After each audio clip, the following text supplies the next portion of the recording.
Renovation করা লেগেছিল, পুনর্নির্মাণ। তো কোরাইশরা সিদ্ধান্ত নিয়েছিল কাবা পুনর্নির্মাণে আমরা কোনো হারাম টাকা ইউজ করব না, যার কাছে যত হালাল টাকা আছে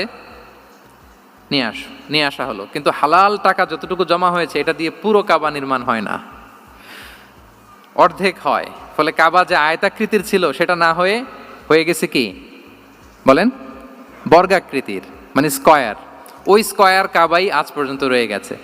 কিন্তু ওই যে আয়তক্ষেত্রের যে শেপের মধ্যে যতটুকু জায়গা বাকি ছিল ওইখানে দেখবেন একটা ক্রিসেন্টের মতো আছে, হেজরে ইসমাইল, হাতিমে কাবা বলে। ওইটার ভিতরে নামাজ পড়া আর কাবার ভিতরে নামাজ পড়া একই হুকুম।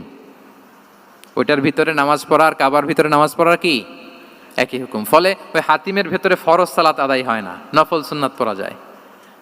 এমনকি কাবার ভেতরেও ফরজ সালাত আদায় করলে আদায় হবে না, কারণ নামাজের ফরজের মধ্যে একটা ফরজ হচ্ছে ইলা জিহাতিল কাবা, টু দ্য ডাইরেকশন অফ কেবলা। আপনার কেবলা মুখী হইতে হবে না, আপনি তো কাবার ভিতরে ঢুকে গেছেন, এখন কাবা কোন দিকে, কাবা তো নাই, বের হইতে হবে, বের হয়ে কাবা মুখী হলে সালাত হবে। I think you got the point. তো তাহলে রাসূল সাল্লাল্লাহু আলাইহি ওয়াসাল্লামের উইজডম বা প্রজ্ঞাটা এখানে দেখেন। আম্মাজান আয়েশা রাদিয়াল্লাহু তাআলা আনহাকে উনি বললেন যে আয়েশা, মক্কা তো বিজয় হলো, মক্কার কন্ট্রোল তো এখন আমার হাতে, চাইলে আমি কাবাকে ভেঙে সেই ইব্রাহিম আলাইহিস সালামের যে বেইজ ওরকম লম্বা করে শেপ দিতে পারি, কিন্তু দিব না, কেননা দিলে মক্কা একটা ক্যাওস হতে পারে। কি হতে পারে? কারণ তারা একেবারে ভেরি রিসেন্ট মুসলমান হয়েছে, তারা না বুঝেই বলবে যে সেই আদি কাবা, মোহাম্মদ এই কাবার অপমান করেছে, কাবাকে ভুলুণ্ঠিত করেছে, সম্মানকে নষ্ট করেছে, এরকম একটা কোশ্চেন রাইজ করতে পারে। এই জন্য আমি করলাম না।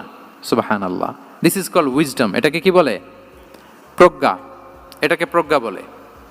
তাহলে আপনার জ্ঞান এবং আপনার কমন সেন্স দুইটা যখন কানেক্ট করে তখন সেটা প্রজ্ঞা হয়।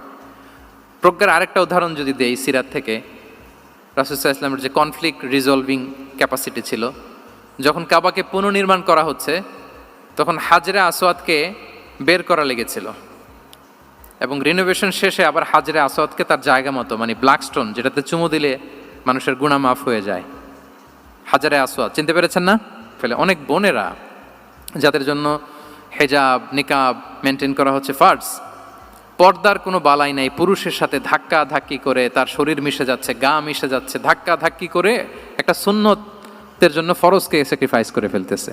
মানে ফোকাস ঠিক নাই আর কি, কোথায় যে কোনটা করতে হবে ওইটাই ভুলে গেছে।